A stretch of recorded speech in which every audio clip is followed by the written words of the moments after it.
0,1, 0,01, 0,001. Alors, comme nous l'avons vu dans l'activité 3, 0,1, eh bien c'est 1/10, c'est 10 fois plus petit qu'une unité.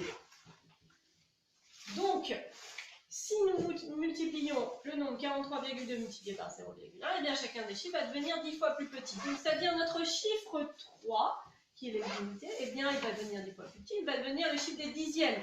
Donc, il va se trouver plus à droite.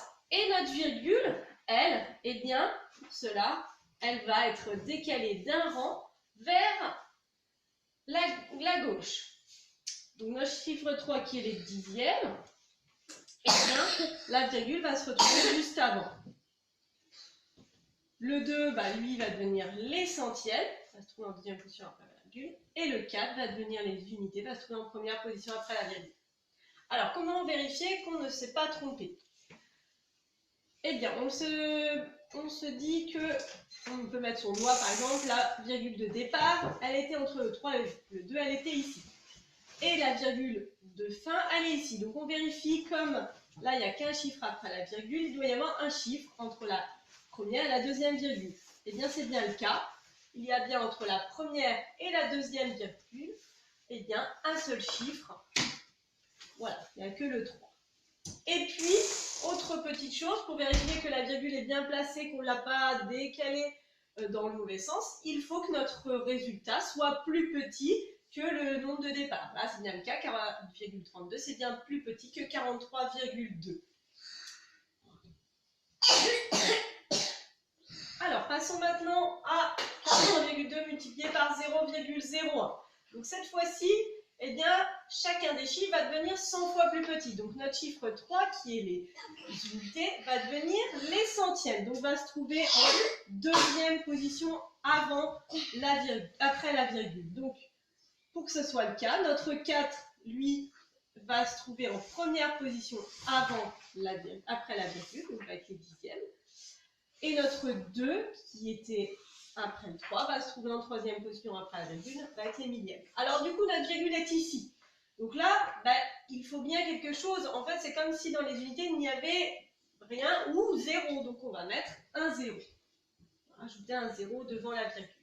Alors pour vérifier, même méthode, nous pouvons nous dire que eh bien, dans 0,01, il y a deux chiffres après la virgule. Donc là, entre la virgule de départ, qui était ici, entre le 3 et le 2, eh bien, il doit y avoir deux chiffres.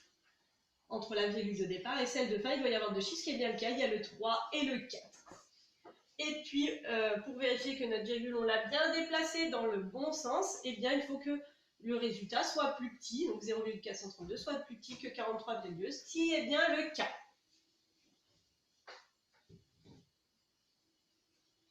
Alors, pour finir, nous avons à multiplier 43,2 multiplié par 0,001. Donc, pour cela, nous pouvons dire que 0,001, c'est un millième. Donc, le chiffre 3, qui est les unités, eh bien, va devenir le chiffre des millièmes. Donc, il va se trouver en troisième position après la virgule. Donc, le 4, lui, va être en deuxième position après la virgule. Donc, notre virgule, du coup, va être ici. Donc là, il manque un chiffre pour que ça soit en deuxième et là en troisième position. Donc pour ça, eh bien, il faut qu'on mette dans les dixièmes un 0. Donc après la virgule, on va mettre un 0. Et avant la virgule, il faut qu'on mette un 0. Et n'oublions pas le 2 qui doit se trouver après le 3. Pour vérifier, nous pouvons refaire la même méthode que pour les deux calculs précédents. Donc on se dit que 0,001, eh bien, il y a trois chiffres après la virgule. Donc, pour notre résultat, en disant que notre virgule de départ était ici, il doit y avoir trois chiffres entre la première et la virgule de fin.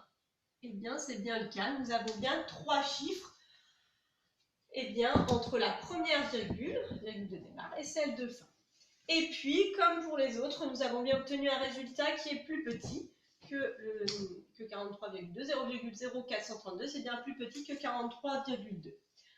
Alors, cette fois-ci, eh bien, par rapport aux multiplications par 10, 100 000, attention, s'il y a des zéros à rajouter, eh bien, nous n'allons pas les rajouter entre deux chiffres, entre le 4 ou le 3, ou entre le 3 ou le 2. Nous allons rajouter des zéros si besoin, tout à droite, comme pour cette multiplication-là, tout à gauche, pardon, tout à gauche, donc comme pour celle-ci ou pour celle-ci. Voilà.